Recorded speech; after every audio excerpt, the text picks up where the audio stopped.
اگر آپ صحیح مسلم اٹھا کے دیکھیں، صحیح مسلم کی جلد 1 ہے، صفحہ نمبر 315 ہے، جلد 1 صفحہ نمبر 315۔ یہاں صحیح مسلم کے اندر صفحہ نمبر 315 اس پر باقاعدہ جو یہاں ایک باب ہے، اور اس باب کے تحت امام مسلم نے احادیث نقل کی۔ باب ہے باب الصلاۃ نبی صلی اللہ علیہ وسلم و دعائہ باللیل۔ یہ باب رات کے وقت نبی علیہ السلام کی نماز اور دعا کے بارے میں ہے۔ اب اس میں صفحہ نمبر 315 پر حضرت علی رضی اللہ تعالیٰ عنہ کے حوالے سے یہ امام مسلم نے ایک حدیث پاک نقل کی کہ حضرت علی رضی اللہ تعالیٰ عنہ مرفوعاً رسول اللہ صلی اللہ علیہ وسلم سے روایت کرتے ہیں۔ کیا روایت کرتے ہیں؟ کہتے ہیں کہ نبی علیہ السلام، یہ نبی علیہ السلام کی نماز کا طریقہ بیان کرتے ہوئے لکھتے ہیں کہ نبی علیہ السلام کیا دعائیں مانگتے تھے۔ اب یہ لکھتے ہیں کہ اب میں صرف حضرات ذوالفقار جو مدعا ہے نا، تاکہ ویڈیو لمبی نہ ہو، مدعا جو ہے صرف وہ جو کہ کوئی دعا خاص فرض نہیں ہے، تعوذ کی دعا فرض نہیں ہے، اور دعا کوئی بھی دعا یہاں مانگی جا سکتی ہے، صرف اسی پر بات کروں گا۔ باقی حدیث کی وضاحت آپ کے سامنے نہیں، جب موقع آئیں گے ان سے متعلقہ باتیں ہوں گی تو پھر وہ بات کی جائے گی۔ صرف آپ کے سامنے سے جو مدعا ہے، جو موضوع ہے، اس پر بات کرتے ہیں۔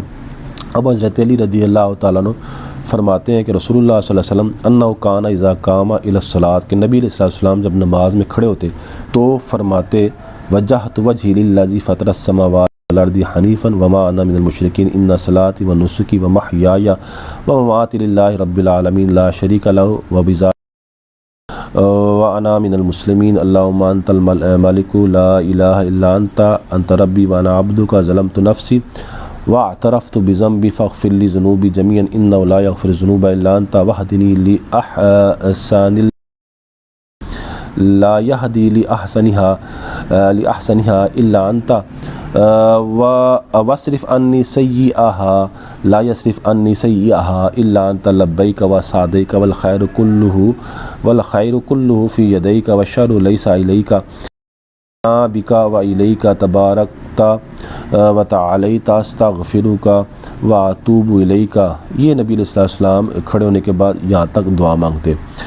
اب آگے حضرت علی فرماتے وَإِذَا رَكَعَ، جب نبی علیہ السلام رکوع کرتے قال فرماتے اللہم لک رکعت وبک آمنت ولک اسلمت خشع لک سمعی وبصری ومخعی وعزمی اور وَإِذَا یہ رکوع تک تھی۔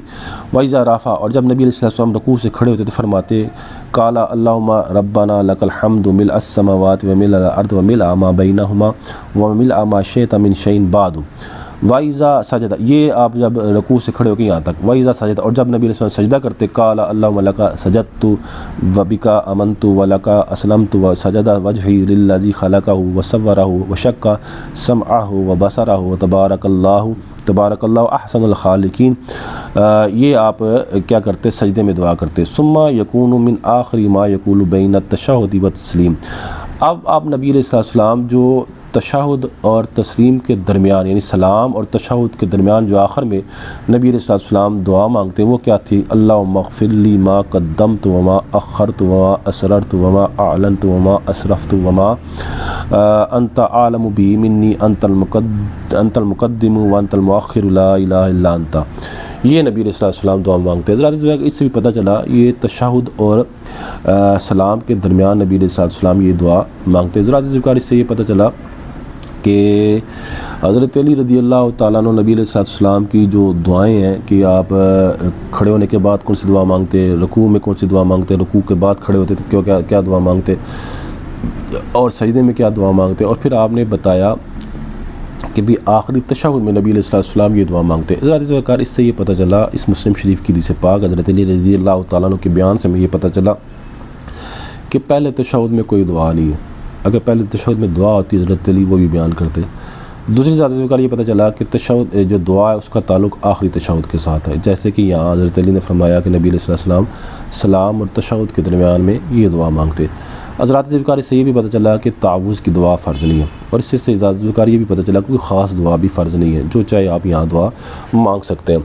اسی طرح حضرات ذکر یہ تو مسلم شریف تھی۔ اب اگر آپ اسی طرح آپ سنن نسائی اٹھا کے دیکھیں یا سنن ابی داود شریف،